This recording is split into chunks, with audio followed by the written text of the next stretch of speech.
Hello viewers, আজকে আমি তোমাদের জন্য একটা নিরামিষ রেসিপি নিয়ে এসেছি। সেটা হচ্ছে কাঁকরোলের রেসিপি।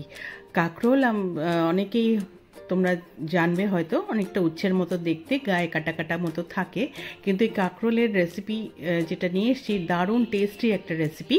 এটা কিন্তু সম্পূর্ণ নিরামিষ, আর এটার মধ্যে কোনো রকম ফোড়ন ব্যবহার করা হয়নি।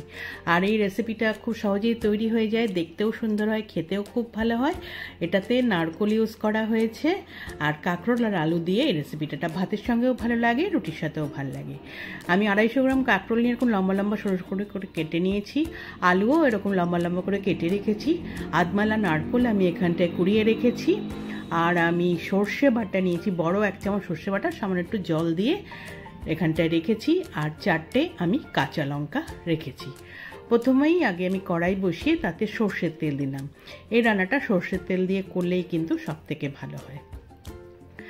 তাতে আমি আলুগুলোকে দিয়ে দিলাম। আলুগুলোকে দিয়ে এবার আলুগুলোকে আমি সুন্দর করে ভেজে নেব। আলুগুলো বেশ সুন্দর রং ধরবে, আলুগুলো সেভাবে ভাজতে হবে। তার মধ্যে আমি একটু নুন দিয়ে দেবো। নুন দিলে কী হবে, আলুগুলো বেশ সুন্দর নরম হয়ে যাবে এবং ভালো ভাজাও হবে। আর ভাজার সঙ্গে সঙ্গে আলুর মধ্যে নুনটাও ঢুকে যাবে। বেশ কিছুক্ষণ আলুটা ভাজার পর আলুটার রং এসে গেলে তার মধ্যে আমি কাঁকরোলগুলোও দিয়ে দিলাম। দিয়ে আমি এই কাঁকরোলগুলোকে আলুর সঙ্গে ভালো করে মিশিয়ে নিয়ে কাঁকরোলগুলোকে এবার বেশ কিছুক্ষণ তেলের সঙ্গে আমি ভেজে নেব।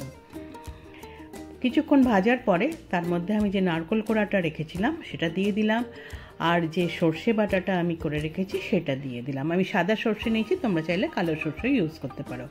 সর্ষে বাটার বাটিটা ধরে একটু জল দিয়ে দিলাম। যে 4টে কাঁচা লঙ্কা রেখেছিলাম সেগুলোকেও চিড়ে দিয়ে দিলাম। সমস্ত কিছু একবারে আমি মিলিয়ে নিচ্ছি। এইবার সুন্দরভাবে কিন্তু মিলিয়ে নিতে হবে। আর নারকোল তো কাঁচা রাখলে চলবে না, আর নারকোল কিন্তু ভালো করে ভাজতে হবে।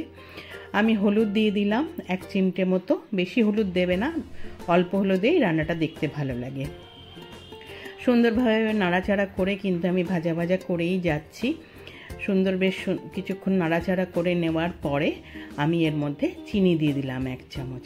নুন তো আমি আগেই দিয়ে দিয়েছি, চিনিটা দিলাম। চিনিটা দিয়েও আমি বেশ ভালো করে চিনিটাকে মিশিয়ে নিচ্ছি সব কিছুর সঙ্গে। বেশ সুন্দর ততক্ষণ কিন্তু বেশ সুন্দর করে ভাজা ভাজা হচ্ছে। কাঁকরোল কিন্তু অনেকটাই বেশ মজে এসছে, তবে কাঁকরোল আরও সেদ্ধ হবে।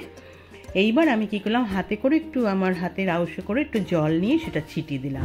বেশি জল দেবে না, এই ম্যাক্সিমাম এটা হচ্ছে 2 টেবিল স্পুন মতো আমি জল ছিটিয়ে দিয়েছি চারিদিকে। দিয়ে ভালো করে জলের মধ্যে মিশিয়ে নিয়ে আমি ঢাকা দিয়ে গ্যাসটা সিম করে 5 থেকে 6 মিনিট হতে দেবো। তারপরে 6 মিনিট পরে খুলে আমি দেখে নিচ্ছি, দেখো আমার আলু সেদ্ধ হয়ে গেছে। এবার আমি কাঁকরোলটাও দেখে নিচ্ছি, কাঁকরোলটাও সেদ্ধ হয়ে গেছে, নরম হয়ে গেছে। মোটামুটি আমার রান্না কিন্তু হয়ে গেছে। আর এবার কিন্তু গ্যাস বন্ধ করে দিয়ে আমি ঢাকা দিয়ে স্ট্যান্ডিং টাইমে 5 মিনিট রেখে দিলাম। 5 মিনিট পরে খুলেছি। আমার এই আলু কাঁকরোলের রেসিপি কোনো রকম ফোড়ন ছাড়া একদম রেডি হয়ে গেছে। আমি একটা সার্ভিং প্লেটে সার্ভ করে দিলাম। গরম ভাতের সাথে এটা দুর্দান্ত লাগে, রুটির সঙ্গেও এটা খেতে কিন্তু খুব ভালো লাগে। আশা করি রান্নাটা তোমাদের ভালো লেগেছে। আর যদি ভালো লেগে থাকে একটা লাইক করো, কমেন্ট করো, শেয়ার করো। যারা এখনও আমার চ্যানেলটা সাবস্ক্রাইব করোনি প্লিজ সাবস্ক্রাইব করে দিও। পাশে থাকা বেল আইকনটা প্রেস করবে, তাহলে আমার তৈরি সমস্ত রান্নার নোটিফিকেশন তোমাদের কাছে পৌঁছে যাবে। আবার নতুন নতুন রান্না নিয়ে আসবো। আজকে তাহলে চলি, তোমরা ভালো থেকো, টাটা।